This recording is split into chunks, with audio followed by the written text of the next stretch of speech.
फिल्मी किस्से बाय राकेश में आज आपको सुपरहिट एवरग्रीन सॉन्ग पल पल दिल के पास के बनने की कहानी बताएंगे। आप सब जानते ही हैं कि यह गाना फिल्म ब्लैकमेल का है जो 1973 में आई थी। इसके कलाकार थे धर्मेंद्र, राखी, शत्रुघ्न सिन्हा। निर्माता थे विनोद दोषी, लेखक निर्देशक विजय आनंद, गीतकार राजेंद्र कृष्ण, संगीतकार कल्याण जी आनंद जी। हर डायरेक्टर अपने संगीतकार के साथ बैठकर अपनी फिल्म के गाने बनाता है। निर्देशक विजय आनंद भी ऐसा करते थे। धुन बनाने के लिए वो संगीतकार को सिचुएशन समझाया करते थे। विजय आनंद ने कल्याण जी आनंद जी को समझाया कि सिचुएशन ऐसी है कि नायक एक लड़की को चाहता है लेकिन प्यार का इजहार नहीं कर पाता, वो शर्मीला है।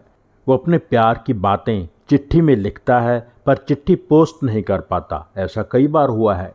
एक दिन वो सारी चिट्ठियाँ एक साथ लड़की को दे देता है और कहता है कि उसने अपने मन की बात चिट्ठियों में लिख दी है। लड़की चिट्ठियाँ पढ़ने लगती है तो मानो चिट्ठियाँ गाना शुरू कर देती हैं। चिट्ठियाँ गाकर नायक के दिल की बात उसकी प्रेमिका तक पहुँचा रही हैं। कल्याण जी भाई ने विजय आनंद से कहा, पर चिट्ठियाँ गा कैसे सकती हैं? विजय आनंद ने कहा, यही तो मज़े की बात है, चिट्ठियां ही नायक के मन की बात गाती हैं। आइडिया कल्याण जी भाई को समझ नहीं आ रहा था। आनंद जी के मन में कोई धुन नहीं आ रही थी। कई बार सेटिंग्स हुई। विजय आनंद ऊटी में इस गाने को फिल्माना चाहते थे। ऊटी जाने से पहले वो एक बार फिर आनंद जी के साथ बैठ गए। शाम से रात हो गई पर धुन नहीं बनी। गीत के कोई बोल अभी लिखे नहीं गए थे। रात के 11:30 बज गए। विजय आनंद ने आनंद जी से कहा कि कुछ बोल मेरे मन में आ रहे हैं। पल पल दिल के पास तुम रहती हो। गीत ऐसा हो तो कैसा रहेगा?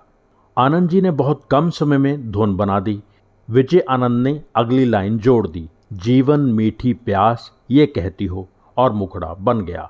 अगले दिन विजय आनंद और आनंद जी की फिर मुलाकात हुई। गीतकार राजेंद्र कृष्ण को भी बुलवा लिया गया। विजय आनंद ने राजेंद्र कृष्ण से कहा, राजेंद्र जी माफ़ कीजिए, मैं गीतकार तो नहीं हूँ पर इतना जानता हूँ मेरी फिल्म के कैरेक्टर्स क्या डायलॉग्स बोल सकते हैं, कौन सा गीत गा सकते हैं।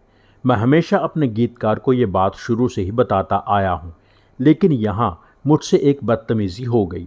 कल रात मैंने आनंद जी के साथ बैठकर मुखड़ा बना लिया है जो धुन में बांधा जा चुका है। आप चाहें तो मुखड़ा बदल सकते हैं।